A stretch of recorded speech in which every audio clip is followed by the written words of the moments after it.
I'm really thrilled to introduce to you guys Gary. There you go, Gary Vaynerchuk. How many people here, I think he's a yes on this one, have heard of and follow Gary Vaynerchuk? All right. This has been a really interesting experience for me because I've gotten a lot of social love in bringing you on stage, which I really appreciate. Like the auxiliary byproduct of having Gary V. I get a lot of follows. It's great. But you may have noticed, even though it looked pretty dense, about half the room isn't really sure. So first I'm going to introduce him officially, then we're going to have him tell you a little about himself. Gary Vaynerchuk builds businesses. Fresh out of college, he took his family wine business and grew it from a $3 million a year business to a $60 million a year business, the one that Aaron maybe should check out, called Wine Library. Now he runs VaynerMedia, one of the world's hottest digital agencies. Along the way, he's become a prolific angel investor and venture capitalist. He's invested in companies like Facebook, Twitter, Tumblr, Uber, Birchbox, before eventually co-founding Vayner RSE, a $25 million angel fund. He also hosts the Ask Gary V show, a way of providing as much value as possible by taking questions about social media, entrepreneurship, startups, and family businesses and giving his answers based on a lifetime of building successful multi-million-dollar companies. The show is available as a podcast on iTunes, Stitcher, and SoundCloud. He left out of this bio that he's also written a New York Times best-selling 3 books that you should definitely check out. He's a prolific public speaker. He's given keynotes at Le Web, South by. You should definitely watch his YouTube channel. He was named to both Fortune and Crane's 40 Under 40 in consecutive years, has been profiled in the New York Times, Fortune, and Inc. Let's officially give a big round of applause to Gary Vaynerchuk. So for those who haven't followed you, I think they really want to hear more from you than me. For those who don't follow you, can you tell them a little bit about what you are all about? What drives you at your core? What drives me at my core? You know, I was born in the former Soviet Union, so I'm an immigrant. So I think there's a couple different things that drive me, you know, starting from humble beginnings and gratitude. I would say gratitude drives me. I'm very, very, very grateful and thankful for the natural DNA skills that I was gifted, for the fact that I think I'm a hardcore entrepreneur that was born in a communist country and was born at the right time that allowed during depths of the Cold War to get out of the Soviet Union and come to the U.S. I'm driven by paying back having 2 tremendous parents, though very, very different, giving me a pretty well-rounded opportunity to be successful, both by instilling tremendous self-esteem, my mom, and by instilling, you know, truth and honesty and work ethic, my dad. And so I'm driven by the fact that I very much am self-aware to know that I have a lot of talents and things that I was gifted with, and I want to deliver against that luck. And when you meet somebody at a party, they've never heard of Gary Vaynerchuk, and they say, hey man, what do you do? What do you say? Dominate. You guys are fast friends. You know, it's funny. I will say that sometimes it's interesting to use that as a proxy to figure out what the other person's about, right? Yeah. Some people like it. Some people hate that. I tell them, you know, I wish my wife Lizzie was here. She laughs every time this comes up because obviously I do a lot of things. I'm very entrepreneurial that way. I tell them that I'm a businessman or an entrepreneur or whatever really comes, you know, whatever I'm in the mood for. Sometimes I tell them I'm a diehard Jets fan, you know, like whatever's the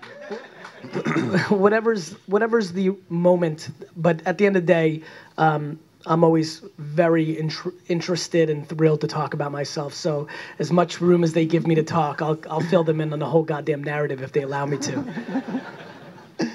So what do you tell people who know you well, right? When they're asking you what you're working on, what are things that, you know, for people who follow you a lot, right? Like, what's your day-to-day look like? What are you working on now? What do you focus most of your time on?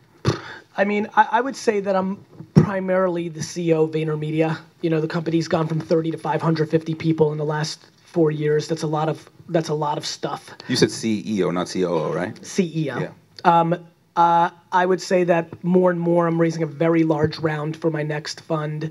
So I think I'm going to be spending more and more time on the investor front. How much is a large round?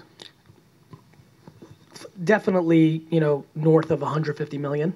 So I'll be getting more into A and B round dynamics than just angel investing. I'm spending a lot of time, as a lot of you know, lately on my personal brand. The Ask Gary V show has really reconnected me with my audience at a level that over the last 2 years has been a little bit more stagnant because I've been so head down as the CEO of the company and operating. And so once I felt fulfilled, it's funny, for a lot of you that do know me, that era of 2009 to 11 where I kind of emerged as a figure in the Web 2.0 movement, I didn't want to be categorized as, the narrative first was, hey, there's this young kid who built his family business and that's worth paying attention to. And then kind of my personality and my speaking and my content took over the narrative. And for myself, selfishly, I wanted to remind myself that I was a businessman. And so running Vayner and growing it and now having my second rodeo of big business building feels fulfilling. And I think as soon as I kind of felt fulfilled that I was well on my way to doing that, I kind of went back into engaging at a higher level. But I figured out something that was more scalable, which is how the show got created. Actually, I meant to have you introduce us as the NJ Tech Meetup show. Can you give us an official welcome? No, you won't do it? I don't force it. It has to come natural. We'll get there. We'll get there. So a few interesting things in there. One is you said that you emerged as this Web 2.0 personality, but was it by mistake? Well, was it by mistake? Were you sitting at home thinking, you know what, I could capitalize on this, I could build a brand, and I see the future of my brand and how it's going to affect my businesses?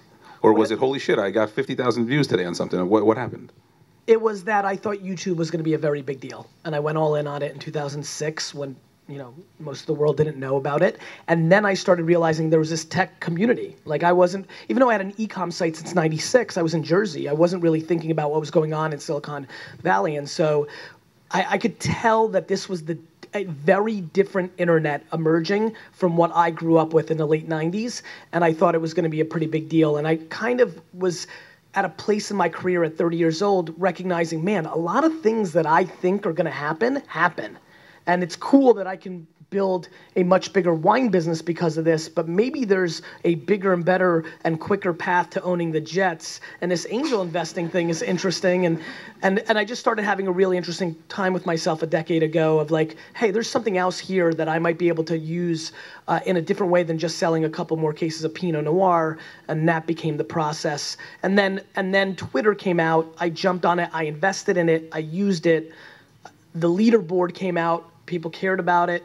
I was in the top 50 people that were followed. Everybody else was a tech TV personality. Leo Laporte, iJustine, Kevin Rose. It was very tech. It wasn't mainstream. And then there was this wine person on it. So a lot of people gravitated towards me being crossover. I was in Jersey. I was doing a wine show on YouTube. I was different. And then I was just intrigued by this tech thing that this was clearly going to evolve, it'd be a bigger part of our world. And so I just went all in. So you mentioned something there about wanting to be a businessman. And so do you feel like starting a digital-focused company, maybe you think of Wine Library TV or Wine Library as this kind of business, but do you feel like VaynerMedia has validated what you were really after, or were you just as proud of what you accomplished with Wine Library? I'm equally as proud. I just needed to remind myself that I was a businessman and not a talking head. Were you having doubts there? Because the business went well. It seems. I wasn't having doubts. I just didn't like the narrative that was being painted, and I needed it for as much of outwardly optically for the market. I don't want to be compared to people that I feel don't build businesses. I'm flabbergasted by people buying people's business books of people that have never built a fucking business. And I wanted to remind the market, myself, the game, that I was a business builder. I wanted to go into Madison Avenue world where everybody's like, oh, Twitter boy's coming. And I wanted to show them what I have showed them, which is I'm a much better fucking businessman than you. And I'm gonna build the biggest, best agency of all time in your fucking mouth. Tell us how you really feel. So that's, I'm very driven by the climb, right? I think being an immigrant, I guess, or just having this DNA, I don't like winning. I like losing. Being a Jets fan's good for me. Like my quarterback getting punched in the mouth and breaking his jaw, that feels good to me. I like the struggle. And so I always think that a true entrepreneur loves the process more than the riches. I don't give a shit about the stuff that comes along. I want it. It's nice. It's nice to have money. It's great. But the game is my drug. Like, there will never be a game over for me. There's no dollar amount. The game, the process, the climb, that is the drug that drives me. That is my oxygen. Competing is my oxygen. And business, unlike being an athlete, is the whole time. You know, I've become friendly with a lot of athletes in the last half decade, especially. And at 32, 33, 35, 38, you're like finished. You're like reinventing yourself, like everything you've ever known. You know, I turned 40 in November and I feel like I'm just now getting into, okay, these next 20 years, that's the prime of being a business. So that's what I love. And so I needed another challenge. I had won in the wine business. I had established a personal brand of sorts. But I needed to go into a new game where I was starting from a zero place. And I believe that that will be the narrative. I truly believe that will be my long-term narrative, that I will go into 2 to 3 more spaces in my career, maybe 4, where even though I will have more wealth and more things, it will be disproportionately stacked against me because climbing and proving people, listen, I love the I told you so. I do. And I know that that's not noble. I recognize that that's not like a thing people like to say. I just don't want to lie to you. I love it. Nothing makes me happier than to stick it to you. I've never said that. I just like it. And so... well, hold on a second, because you talk about... How many people here like to say, I told you so? Lots. It's good, right? It's not the worst. It's not as many as I thought. But you talk about not starting a business where you don't have unique differentiated value, but you just said now you like to go in with zero game. So where's the balance there? Like, what's really the deal? I think and that's a good call out, because I do think in general, especially for the people that most know me, I very much think that the things that are going on with me have a lot to do with the fact that I believe I'm a contradiction and I'm a paradox, and like I'm pulling from very opposite directions, right? Like I truly, like to my core, don't give a shit what anybody in this room thinks about me, while I equally care very much what you all think about me. And it's a very strange kind of push and pull, right? I went into the agency world where I didn't have any advantages and yet I went in there with all the advantages because I was disproportionately knowledgeable on social, which I knew was going to become the advertising industry. So, I'm pulling from opposite directions a little bit. Who's the last guy who said that you bothered them, that really bothered you? Who's the last person? Last person that was like, I don't like your stuff, man. You're too much for me. There's people that say they don't like me every day. Yeah, but you're saying, in the paradox, right? You want to be liked, but you don't give a shit. But who's somebody who's bothered you when you said, man, I really wish that, maybe a celebrity or someone, an influencer. Everybody. Like, no. Nobody likes you? Like random, like Joey McGee 49 leaving a 1-star review on Amazon on Jab, Jab, Jab, Right Hook. I'm devastated. Like, to me, it's not, to me, it's everybody, right? They're all equal, like from LeBron to LaShman. Like, it doesn't matter to me. It's just a human that I have not communicated in a way that has been consumable or interesting to them, and I'm fascinated by that, and I think about those things. So on the fund, you said you're raising a maybe $150 million fund or more. Yeah.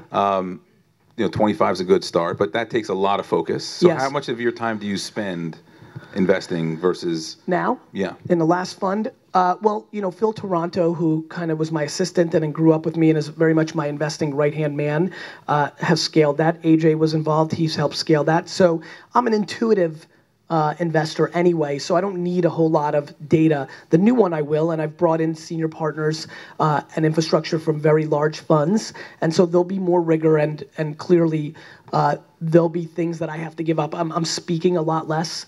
I'm chopping off things, spec meetings.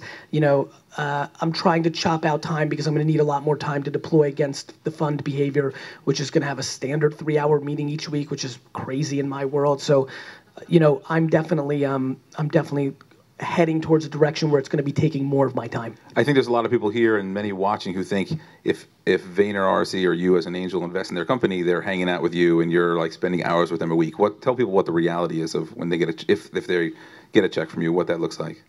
Well, this is interesting.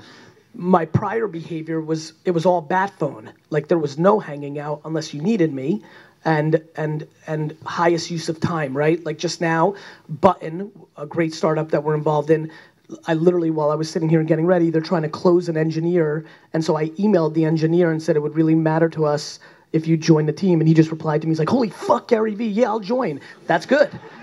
So there's times when I can do that, but what I want to do with this next fund, so $25 million Vayner RSC, 93 investments.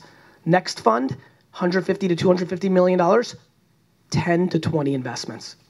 So what I want to do is go all in and go in a Series A or a Series B, use VaynerMedia, use myself to disproportionately affect the outcome.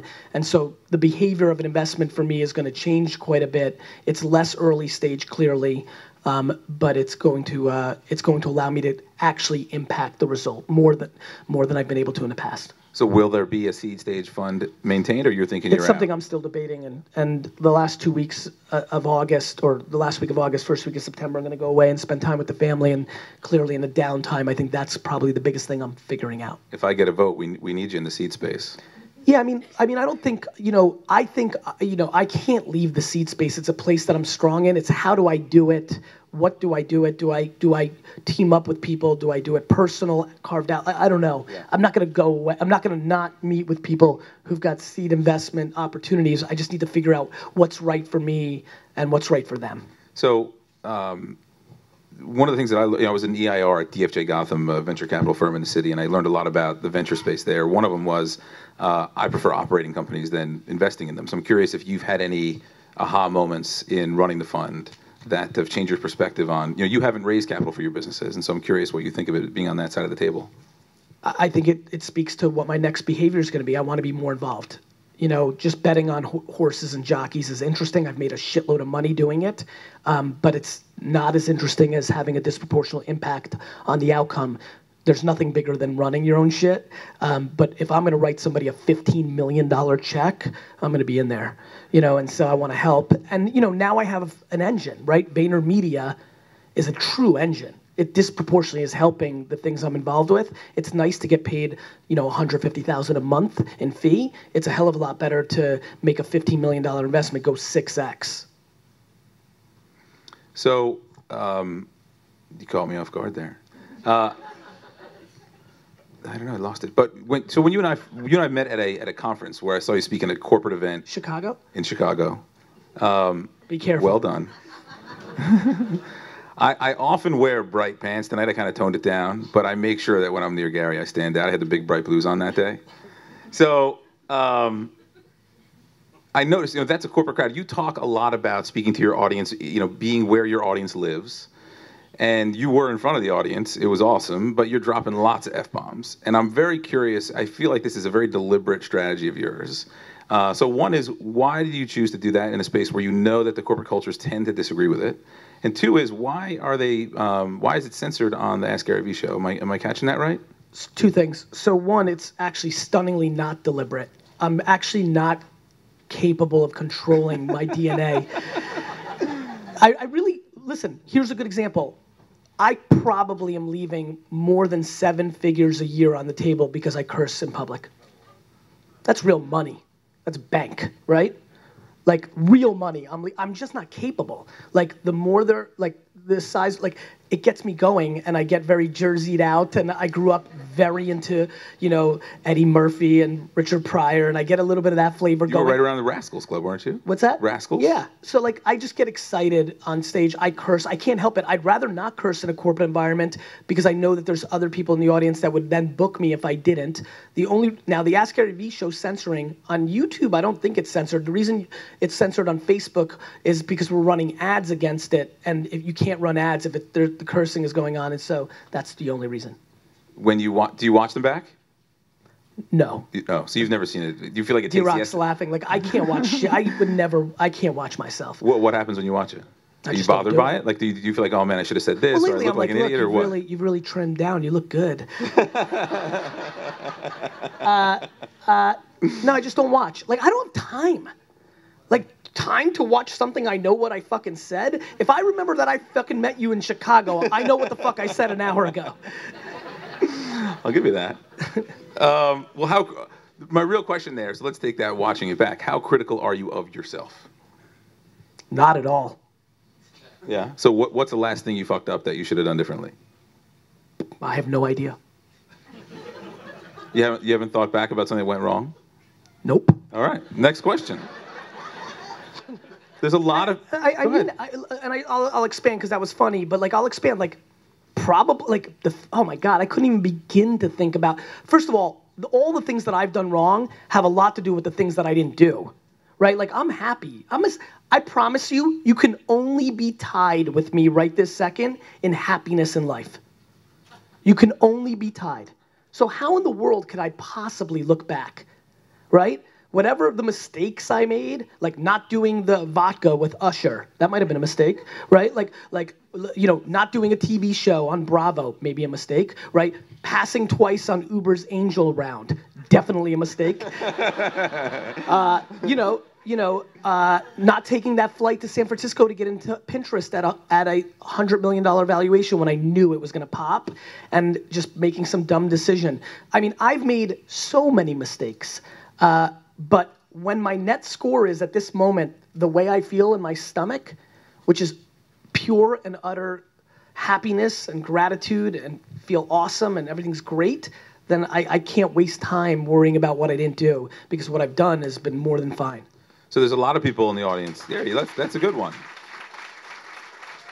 Who I think maybe won't admit it, but think that money will open up the doors of happiness. I can definitely relate to this. Money's not bad, right? Like this is an interesting thing that I'm trying to figure out. Like the cliche thing to say is, no, look, there's been some really interesting studies about this $75,000 range. I actually believe it. Like it's stunning. Like it just, I actually think the money argument is very similar to like giving relationship advice.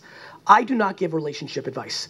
Like, because that's insane. Every relationship has its own context, right? Like what works for me and Lizzie's not gonna work. Like it's just different. The way me and my dad roll, it's not like scalable for others. Like everybody does their own thing, right? Everybody does their own thing. Same thing with money.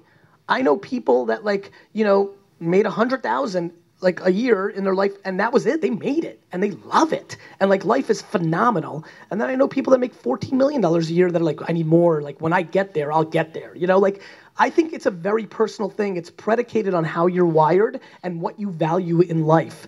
The ultimate thing that I value is being able to do what I want to do at all times, which takes money in a certain way for sure. So that's me. Next is to play the game that I've played since I was 6, which is selling shit, right? After that, I'm good, right? And from a selfish standpoint, everything else is family centric. So I think a lot of people here are stunningly happy by the market's point of view on this with a relative low or relative high money amount. It's just personal. So, and tell people who don't know about it a little about your baseball card background and, and maybe, you know, what you've learned from that you apply today. Yeah, I mean, I was 12 and I was making $3,000 a weekend selling baseball cards in the malls of New Jersey. And my teachers told me I was a loser because I was getting D's and F's. And I was making more money than them on 6 weekends. And so I couldn't believe them. And it made me realize I was doing something different than what the market had accepted. And it's been the narrative of my whole life. I've been marketing and playing and doing differently than what the current market feels is right of the moment. And then it shows up and hangs out with me. That is my narrative. Back to the happiness piece. What defines happiness for you? First and foremost, with no fucking close second, is the continuous health and well-being of the 12 or 13 people that matter most to me in my life. To me, I am crippled and I am scared shitless and I think about it multiple times a week. Multiple times a week, I will be in the moment of whatever I'm doing and I will stop and I will think, whoa, I could literally get a phone call right now and somebody could tell me that somebody I love is dead or really sick. Like, whoa, like this is a weird thing. And I'm kind of breaking it down for you. This is like, I don't know how you guys roll, but this is real. Multiple times. I'm talking 5 to 15 times a week. I will be in my life and I will stop. It's almost like I'm preparing myself for it, right? I will recognize that everything that, all this happiness that I just spewed on you is gone in a... I'm actually very curious if my going away is predicated on my first real substantial struggle with a health situation or something really bad, I mean, I will check the fuck out. There will be no like using social media to console me. I will go into a cocoon. I know myself. And that's just where, so, you know, that's it. Like that to me, like the continued, like this minute that hasn't happened yet, I'm good. You know, that I'm pumped. Like, and so that's, and really everything else is kind of gonna be fine. Have you noticed that as you've aged, that's been more on your mind? No, actually I've gotten better. Imagine how weird I was. Like when I was 12, I used to have this nightmare that my family decided to go back to Russia for a family reunion. And the plane crashed in Siberia. And for some fucking reason, I always survived with random different family members in the reoccurring dream. I mean, I once prayed on my porch for 2 hours because I thought my mom died in a car accident because I was watching my brother and sister. She went to the mall. She should have been back 3 hours earlier, but there was this huge car accident. This was pre-cell phones, so it took her 3 hours to get home. And literally on the porch of my house, I prayed to God that my mom was alive. So I'm a little bit fucked up like that. I promise you're not alone here. Yeah, I'm big on that. Like I really wish people had real perspective. My dad doesn't have it that great, to be honest. And sometimes I tell him that I wish, like, one time at the height of an argument around perspective, I said, you know what, Dad? I wish I fucking died so you would really understand what to be upset about. You know, like I get really upset when people... Is he in the inner 12 circle? Yeah, of course. The most, at the top. But I really struggle with people that complain. I really do. I really struggle with complaining. Like many of you, like based on how well it's doing, this Monday morning video I made a couple months ago where like I talk about like how lucky you are to be a human being. I really believe that shit. I really believe that if you got practical for a minute and wrapped your head around that you actually were able to become a human being, that is the most insane fucking thing of all time. It's so crazy. We are the ultimate species. It's us. Right? And then you live in America? Fuck you to complain about anything. Like, you know, you could have been like a ladybug in Brazil. That sucks. You know, like so like. Wait, am I a ladybug? I'm very thankful and pumped and like just don't understand what people complain about. And honestly, right now it's real bad. Because right now, the reason it's really bad because things are really good. Like, I don't think people recognize how good it really, really is right now. And so like, you know, eventually there'll be, whether it's a terrorist attack or Wall Street will fuck up again or whatever will happen. Like, you know, I recognize that there's, you know, in tech it's good, in certain practical parts, middle America, different things, it's not as good, but like, it's good. It's fucking good. And so complaining while it's good really sucks because there's so much worse out there. I mean, I really hate this term, but I'll ask it anyway because I think it's relevant. Do you think we are in a tech bubble? Yes and no. I think we're in an entrepreneur bubble. I think there's a lot of people sitting in this room that think they're entrepreneurs and they're not. Entrepreneurs. I just think there's a lot of people that really don't understand what it takes to be the end. And what do you think it takes? A really heavy dosage of fear and self-confidence pulling in opposite directions. And both. And I think a lot of people here have one or the other. And so I just don't, you know, when it's on you. You know, so right now we have a lot of entrepreneurs who are raising money and losing seems like a learning experience. They're not valuing losing somebody else's money. I think that's dangerous. And so I'm definitely romantic about this. I'm a purebred entrepreneur. I'm watching a lot of students, a lot of operators, a lot of great number 2, 3, 4, 5, 6, 7, and 8s thinking they're the number one. And the number one, like the amount of people who have startups right now who don't work 15 and 18 hours a day makes me laugh. The amount of startups friends that I have that are down the Jersey Shore or at the Hamptons makes me laugh. They're soft. I feel they're really soft. Are you seeing? What do you think about people who come to you with shitty ideas but they're great at execution? Like, how do you feel about person versus idea? I'm jockey over horse. Yeah. Yeah, I'm person over idea. On the flip side, I'm watching a lot of youngsters who are hustling and working 18 hours a day. They're stupid, And I'm making that as a joke, slang term for like their product stinks. They've got no shot. They haven't thought it through. They haven't been through a couple of rodeos, but they've got a lot of other pieces. And I think that through mature, look, it scares me how much better I am today than I was 15 years ago when I thought I was the best, right? Like it scares me how valuable experience really is. It scares me. It's a real thing because it makes me mad at who I was 15 years ago. Yeah, I just think we're in a very interesting, it's very attractive to be a businessman or woman, entrepreneur, founder right now. And honestly, what I don't like is it's very easy. You just say you are. And that's not real.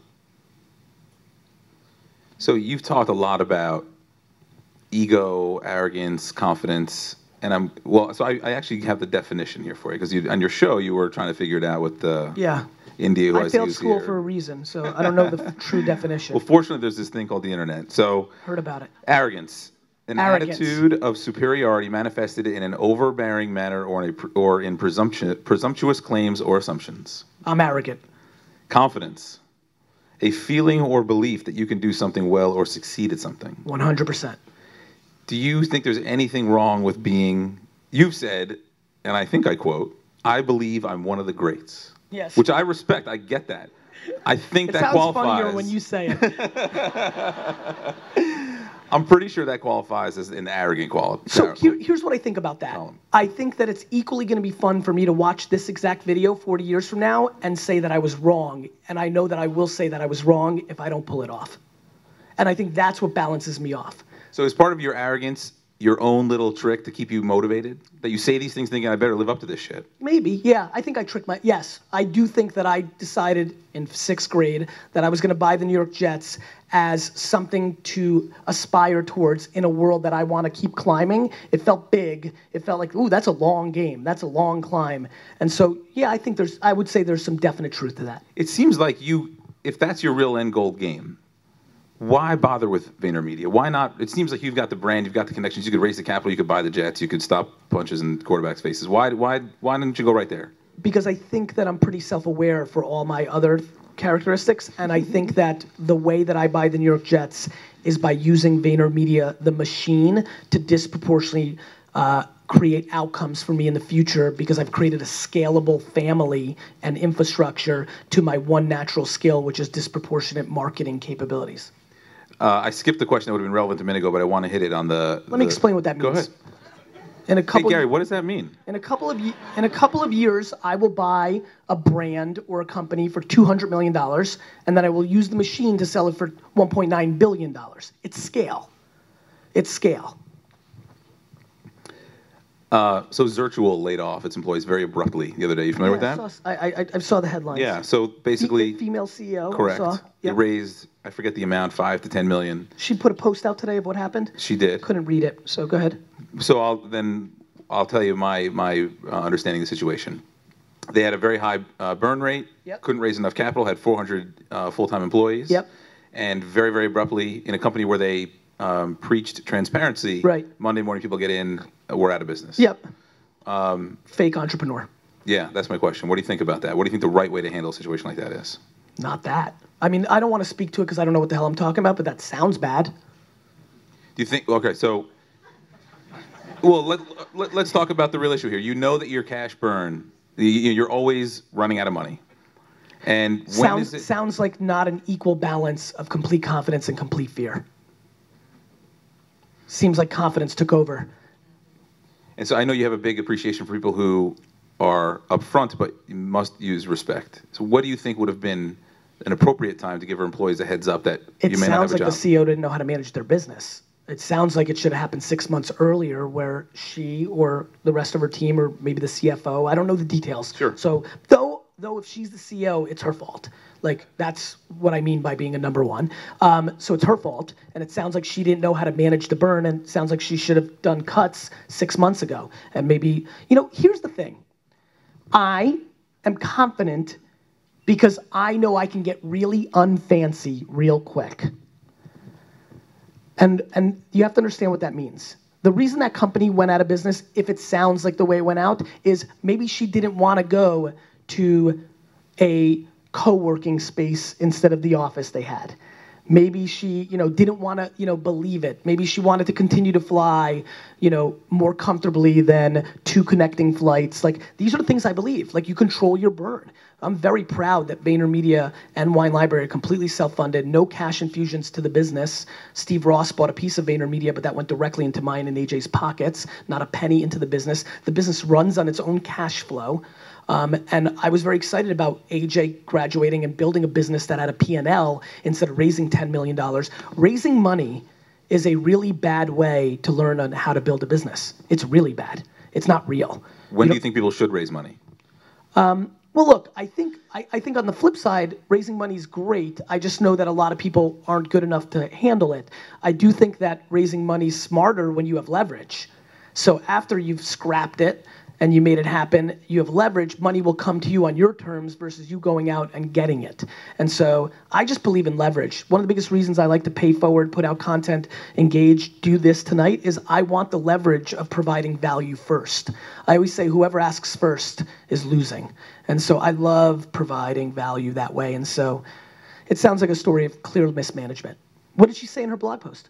That she felt really badly. She's been very upset that the reality was they thought maybe they had somebody coming in last minute. It didn't happen. Got it. It's tough. I mean, it's tough. Yeah. So there's probably a lot of people in the audience who have a very small social following, and they see your success with social, and they're wondering how they attack social. Like Ramon's wife has 100 followers on Instagram, which is awesome. Yeah, it's amazing. What does she do to get to 1,000, to get to 5,000, to get to 10,000? How does she earn each one? Well, she keeps taking her shoes off. She'll get more followers. I like it. You got some pretty toes, girl. Well, there's something that I think people don't understand about this game, which is talent matters. Like, saying stuff that's interesting or creating content that's valuable, whether in entertainment form or information form or utility form, is not something everybody just is naturally born with. You don't just because you get on Instagram or Periscope or Meerkat or Twitter or Facebook, just because you get on it doesn't entitle you to anything. And so I think the best way to build a following is to provide value, whatever that may be. And value can be defined in a lot of ways. For me, I have business things to say. I have experience and, disproportionate leverage and understanding of what's happening in the marketplace because I'm living it. So I have something to say. It brings people value. A nice young lady just came up to me and said, I gave some advice at Columbia. Are you still here? Thank you. Like, she was at Columbia. I remember that. D-Rock, is that where you, like, when I first met you too? And who else was there that day? Alex DeSimone? It was a very special thing I did. That night was really special. I've heard like 10 good stories from Columbia. Small group, 40, 50 people. She came up to me. She goes, you gave me some advice at that event. I used it. It's been good for my life. When you can do that, people will continue to come and listen to what you say. So I think the best way to build a following is to provide value. And there's a lot of ways to provide value. Maybe you can't come up with original content like I do. Maybe you need to be in the DJing business. Maybe you have a good eye of what is good content and you're repurposing it and passing it on. That's very valuable. Curation is outrageously valuable. I see a lot of people who are naturally good at curation trying to be original, right? A lot of DJs trying to be songwriters, a lot of songwriters trying to be DJs, right? I think you need to find what you're good at, but please understand, you're not entitled to a single fucking follower. And if you have 100 people following you on Instagram, that's insane. 100 people want to know what you're putting out to the world. That's unbelievable. So I hate when people are crying like I have a small following. I'm like, you're not entitled to any following. Do you use tools? No. I don't. When you're feeling it, you put it out. You don't test times, you don't A/B test stuff, you just... No. And we've started, now that I have a team with the show and everything, there's some better thinking, but it's still pretty fucking organic. What's the machine? You produce... First of all, how many Ask Gary Vee shows do you produce at a time? Is it one and done, or you do 10 at a time? One and done. D-Rock, we've never taped 2 in one day. I even get mad when D-Rock wants to put it up the next morning. I think contextual matters. I think the day it happened, it goes out, is hugely important. I'm scared that I say something and that the next day, I mean, look what happened with my Facebook. I think Facebook's gonna be a competitor to Meerkat and Periscope, and it came out like a day later. Like if we were holding on to that, that would have been weird. So, no, I don't change shirts. So tell me what that promotional machine looks like, because you hit everything. So you record the I'm video. in complete control of my Instagram and Facebook. The team schedules I'm in control, I'm sorry, of my Twitter and Instagram. The team schedules the posts for Facebook, but India's here who does a lot of my copy. Like I'm texting with her titles. Like I'm very scared I want India to work with me forever, especially India because I love her so much. But if India was, Hey, we talked about rounds of applause. We gotta hit it up for her. I've always been very self-aware of like back to authenticity, that if I was faking this, me doing shit, and that if India and I had a spat and she no longer worked, she would have enormous ammo to say like, this guy's full of shit. I did it. Like, I'm scared of that. Wait, are you full of shit all of a sudden? No, that's what I'm saying. I'm saying the reason I do all my stuff is because I don't want that. Like, you know how pumped people get when a celebrity replies to them? Do you know how devastated they get when they find out it was the assistant? Like, like I don't want to lose equity. That's why I love all the live streaming. And when Twitter video came out, as a lot of you know, I started replying in that. Like, it was a good way for me to prove like I do my shit. So Instagram and Twitter's all me. My Facebook fan page, we use a little bit more like publishing, but obviously when I'm replying in it, it's always me. So that's what's going on. So you've mentioned a lot about India interviews me. Our Medium post, our longer form stuff is transcribed from answers from the show, and then if it needs to get filled out, she'll interview me, and that becomes the post. I'm sure a lot of people say to you things like, where the hell do you find the time for all this? I find the time because I find incredibly passionate D-Rock, Emily, Zach. Where's Zach? Zach right there, who designs all the fucking beautiful shit you see, who's like fast as fuck, not like a normal bullshit designer. I find people that are passionate, and I find people that are like, India and I are very different. Emily and I are very similar, right? We're both really good cheerleaders and rah-rah and pumped.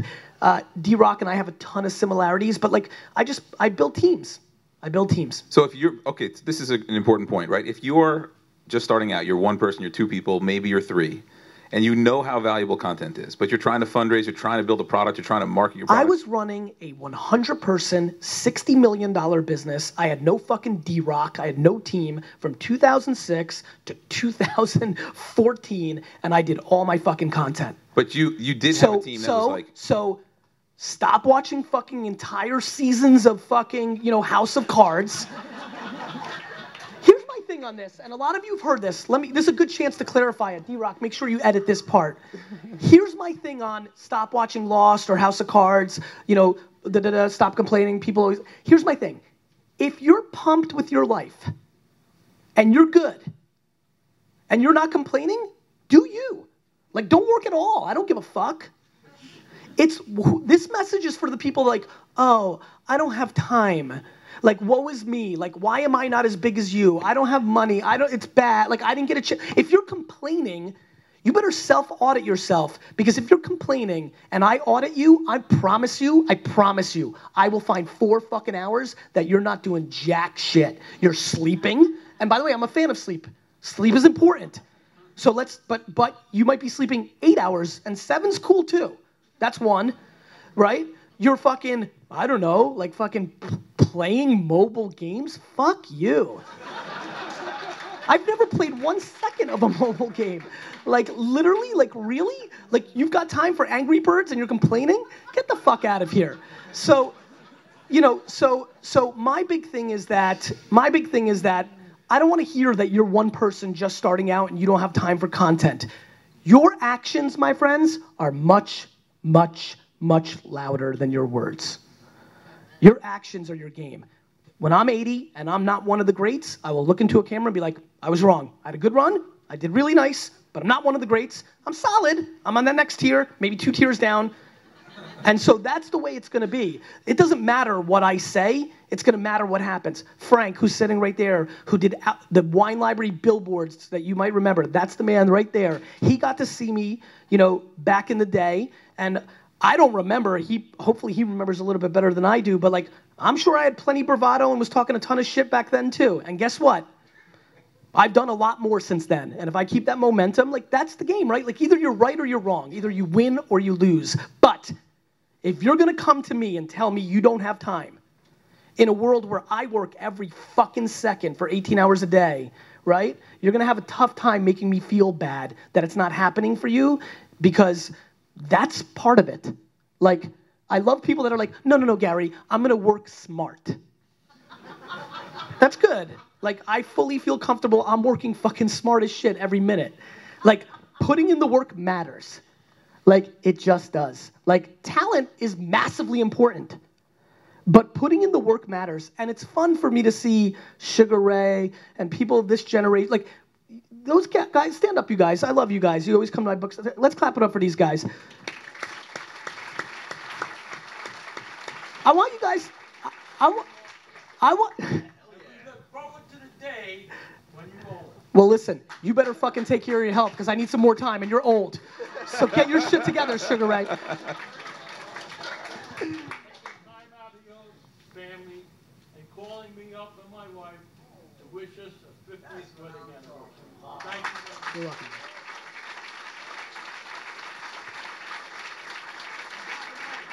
I've attended all of Gary's New Jersey book signings. Yeah, you have. I appreciate it, brother. If you think those guys from that generation want to hear your bullshit whining that you don't have time, go fuck yourself. But honestly, I'm real serious about this. Please go talk to you. If you're lucky enough, I'm not. You know, I didn't grow up really with grandparents except for one, and now she's sick and it's tough. Like, go talk to your grandparents and go ask them to introduce you to 4 or 5 of their friends and go ask them how they rolled in life. Like, what was tough when there was war and fucking depressions and real shit, and you're crying that you don't have 1,000 fucking Periscope followers? Get the fuck out of here. Serious. It is, by the way, I am convinced by the complaining that's in the market, convinced that we are well on our way. I don't know where we are, but we lost. Like, just so you guys know, I want this on the record. I want to look back at this. America lost. We lost. It's like, and by the way, it's not because, like, I love America more than breathing. It's because we're just too far along in having our run. And you could just see it. 9th place trophies? Is that where we're at? Like, that's how we're gonna roll? Like, we gotta be that politically correct with our kids that if you come in 9th fucking place, you won? Get the fuck out of here. This is why there's so many fake entrepreneurs. You know why that? And I don't know this gal, and it's unfair for me to use that proxy. I promise you, if I audit that gal, she was fake winning. Fake winning is really hurting us. So if you want to win, if you want to do your thing, you have to understand the market, it doesn't care. It doesn't care if you went to Harvard. It doesn't care if you grew up in the fucking boogie down Bronx with a welfare mom. It's gonna be the market. And you've got to win in it, period. And that's it. The market always rules. And way too many people here don't understand that. They celebrate when they raise money. We are in a culture right now where we celebrate people when they raise debt. It's broken, my friends. And shit's gonna hit the fan. And I'm gonna play this fucking video in 4 years when it does and say, now what? Now we're gonna see who's a wartime general. Right now we've got peacetime generals. Real easy to be a 26-year-old entrepreneur right now where you can just raise money because a fucking dentist wants to find his Zuckerberg. Real easy. Show me. Show me on the next bubble burst who's gonna make money during that. Show me. So for you guys who've been coming here a long time, if that doesn't motivate you, I don't know what the hell will. I have a long list of a lot more questions that I would love to get into, but I promised Gary we would let him out of here for a very important meeting he's got. But I'm going to be 5 minutes late because I'm feeling it right now. You want to keep going? We can keep going. Time. How much time do I have? I have 5? But he's got to hang out for 5 minutes. He's got to hang out for 5 minutes. Oh, I got to hang out for 5 too? Okay. Eric, can you ask him about 1 is greater than 0, please? 1 is greater than 0. That video was the rant that I just said now, right? Which was, if you watch that video, that D-Rock did an incredible job editing and telling a great, oh, Stefan, good job, D-Rock, way to not take credit. Something I need to learn. 1 is greater than 0 is basically the rant I just gave, right? Which is like, you have to be thankful for, like, you know, it was talking about how I get a lot of exposure. It has to do with your pitch, right? Which is, it blows my, if not every single person in this room that has a startup doesn't hit you up, they don't understand 1 is greater than 0. I did every single interview, 14 views, 19 views, 23 views. I still do it. I'm way, quote unquote, bigger than a lot of people who say no to somebody's podcast because they've got nobody listening. And I'm still doing it because I'm winning twice. I'm bringing value to a human being that's going to use my name to build their thing, which is going to bring them value. That feels good. That's the right thing. And 2, there's 14 people that are going to watch.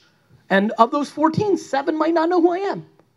Right? We're in New Jersey Tech event right now. We're in a New Jersey Tech event. I grew up in Jersey. I am probably one of the more successful New Jersey-based tech entrepreneurs, period. How many people, by show of hands, had no idea who I was before tonight? Raise your hand. 1 is greater than 0. Got to keep putting in the work every day. I've been on every fucking channel 47 times. And plenty of people just raise their hand. 1 is better than 0. Got to keep putting in the work, putting in the work, putting in the work. That man right there, he wants to win. I'm watching from afar. He's not getting a lot of traction. He's getting frustrated, just like I got frustrated a year and a half into Wine Library TV. But you keep grinding. You're always 1 video away on Instagram that who knows sees, puts it like you're just 1 moment away every time. If, I don't know if he has the talent, if you've got it. That matters. I hope everybody understands. If you put in 18 hours a day, every day of your life, and you suck shit, you lost. That matters too. And so you also have to think about what are you good at. Just because it's cool to be a startup founder now doesn't mean that's what you need to become. I built a very unsexy business, to your point, in the height of where I was and the game. Because I was self-aware that that was going to be an engine for me over 10, 20, 30 years, when it could have been a lot sexier to raise $50 million and play with the 14 ideas I have, but I know who I am. And you've talked about this before. How do people figure out their greatest strength and what do they let go? You know, we'll get to you, my man. Keep standing. You know, I did a good, India helped me with this. We put out a really good post about this. I'm a big fan of the following. One thing I think I do well and at VaynerMedia is I make everybody feel safe. And so that's really important to me because when you make people feel safe, they start telling you the truth, right? So if you were able to go home right now, if you're struggling to figure out what you're good at, if you're able to take the 10 to 20 people that are closest to you, siblings, wives, husbands, partners, friends, the 10 to 20 people you would consider the closest to you in the world, and if you were able to talk to them and make them feel safe before you asked them the following question, if you made them emphatically for 20 minutes and said, look, this is the most important question I will ever ask you in my life. You need to tell me the truth. My intuition is you're not going to want to tell me the truth, but you have to understand I'm okay with it. I'm in the right mind space for this. I need the truth. And then you ask them, what do they think you're good at and bad at? It's an amazing, and obviously I put out that post, it really resonated. I'm getting crazy emails of people like having amazing things happen to them. I think if you do not have self-awareness, which is what I do think I have, and I think a lot of people don't have it, the only way you can gain it is by getting other people to give you the data points. But most people won't tell you the truth. So it's on you to create an environment, a very safe environment for somebody to tell you the truth of what they truly think you're good and bad at, and then gather that data. A lot of people don't want to recognize what they're good at or don't want to accept that they're bad at something. It's like that whole American Idol singing thing, right? Like some of those people really believe they're great at singing and they suck shit, right? Like they really believe it. And so I don't think people are honest with themselves. There's a lot of things I wish I was. But I just don't lie to myself. And I think lying to yourself has held back the far majority of this room from bigger upside. So, as you may have heard, a big part of the culture of this group is trying to give back. So what's something that everybody could do tonight or tomorrow morning to help you out? That's a really interesting question. The truth is, that's a really uncomfortable question for me. You know, for somebody who is more than comfortable throwing right hooks and going in for the ask, I don't know, it doesn't feel, I really, you know, back to the leverage of giving first, there's plenty of people here that I've given to, so they can give back because I feel like I've established that leverage. But to somebody who doesn't even know who I am, you know, I can't ask for something. What about a hug? I'll take a hug. Get up here.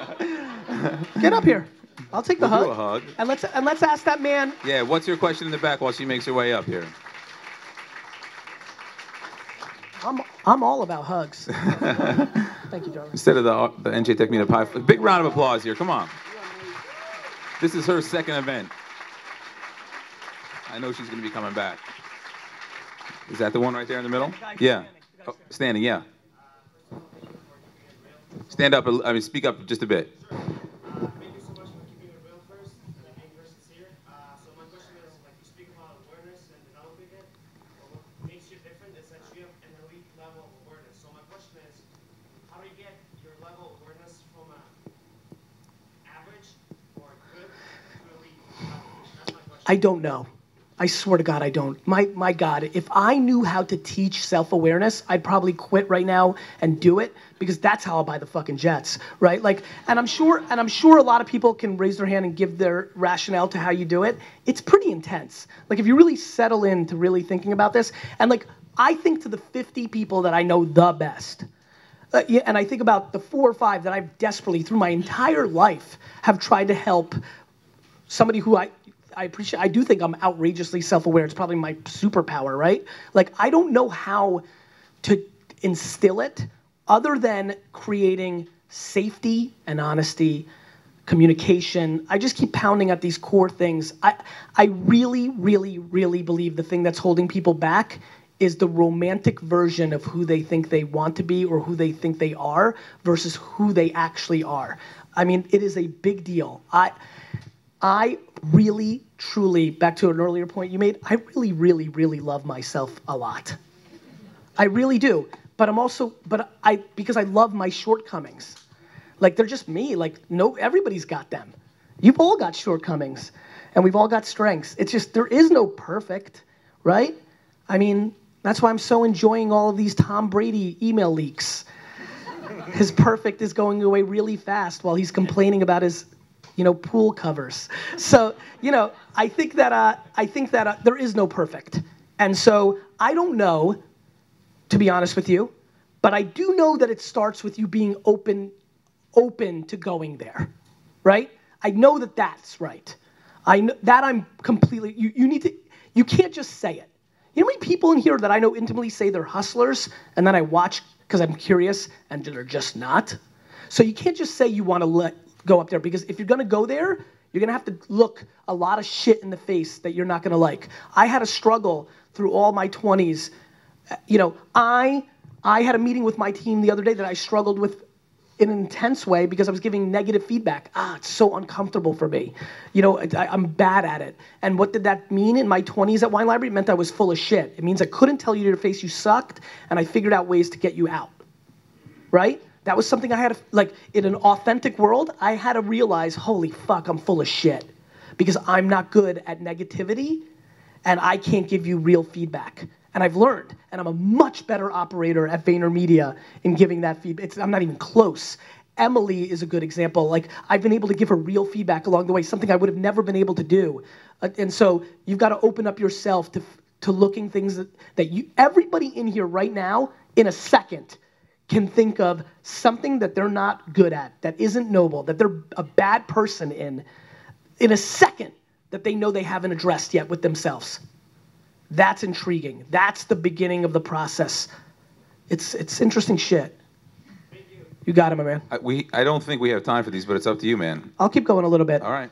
I'll let you pick them. Can you find out how fast the Google, the Waze ETA is? D-Rock or India? Can somebody help me, like, not get crazy? What's that? I have to go? All right, one more, You India. take one. You pick it. Don't tell me what to do, India. Why are you being so negative? Do you want me to hang for 5 minutes? Was that If like, you can, but if you can't, if you can't, you can can't. we just do like a line of high five? We'll definitely do a line of high fives. You know what? You guys got to let him out of here when it's time. I'm gonna do one question because there's no way I'm gonna be able to get out of here without it. I know a lot of people want to take a quick selfie and a high five. I'll make this promise to this group.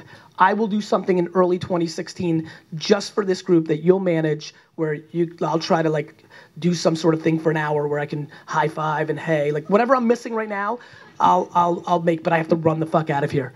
We could make the picture happen with everybody. All right, good. Ready? 。 . . 。 . 。 . . . . . . . . . . 。 . . . . . 。 . . . . . . . . . . . . . . . . . . . . . . . . . . . . . . . .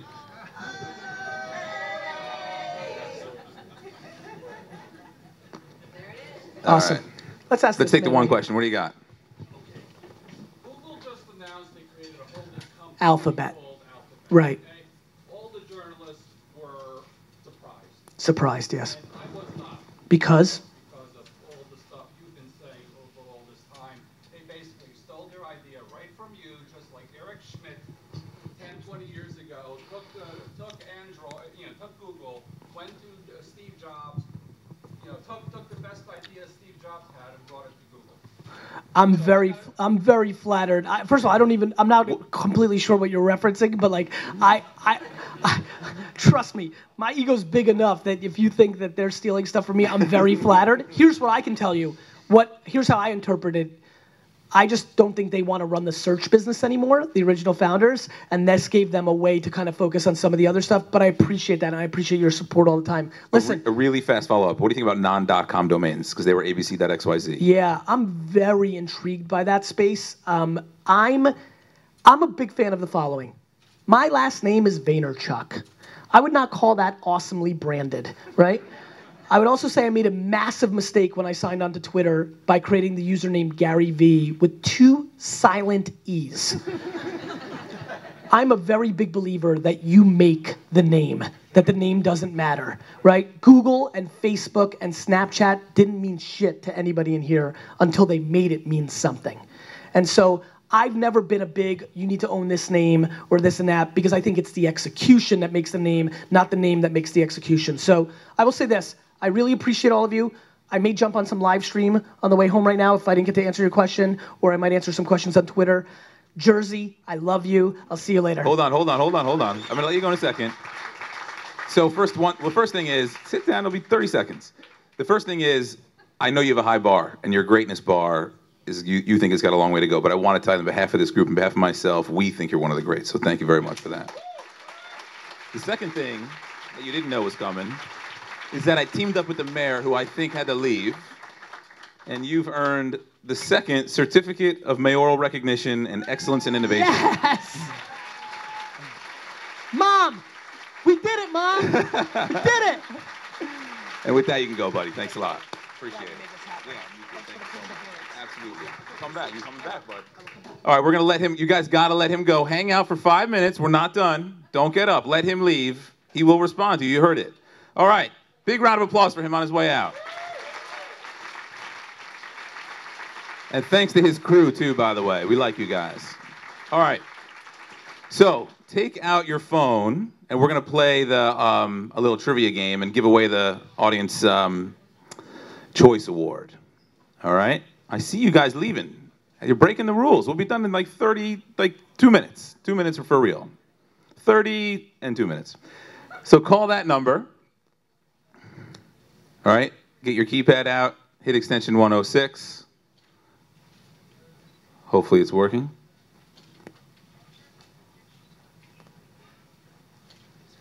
Oh, thanks, dude. We're going to give out some books, I think, that might be signed. Did he sign these? I can't find it. No? Well, he touched them. All right. Here's how this is going to go down. Once you are connected, take out your dial pad. You don't have to hold the phone to your ear. And we're going to ask you a series of questions. Use your keypad to answer these questions. Here we go.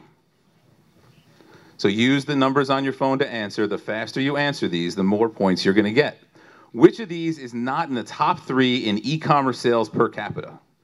Is it number 1, California, number 2, North Dakota, number 3, Alaska? You'll notice on the top right, there's a countdown clock and countdown points. The faster you answer, the more quickly you show up on that leaderboard. California is not in the top 3 in e-commerce sales per capita. How many motorists are there in the United States? Fuser mentioned this in his talk. Is it 1 million, 5 million, or 10 million?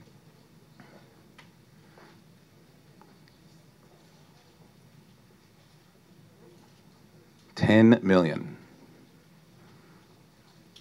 How many views does Aaron Flack's math rap from high school have on YouTube?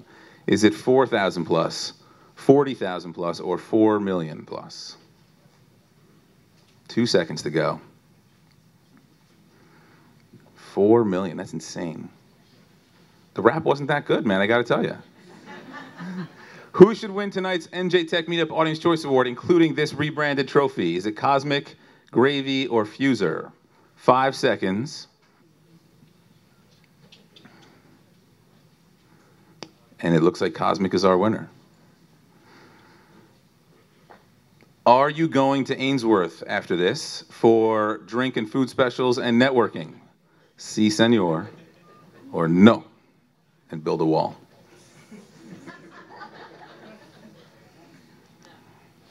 Si, senor, Mexico, wall. Republicans, no. Gary V, who was supposed to see this and feel really good about himself, is awesome, super awesome, or a nice guy. Less relevant with him not in the room. He is pretty super awesome though, isn't he? I think this next one is the last one. The New Jersey Tech Meetup is better than the Jets. Donald Trump or Alphabet. I love beating Donald Trump at things.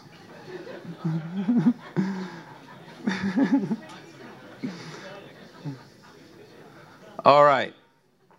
I think that's it. And we have a winner. So, again with the points. So whoever that is at 551, I apologize for this bug in the system, but you should have all received a text saying thank you. One of you got a text, and you won one of Gary's books and a gift certificate to a local restaurant, the Zeno, where you work. What? Oh, yeah. So there we go. And the leaders are all changing, so we'll figure that out later. How about a big round of applause for Cosmic for tonight's Audience Choice Award?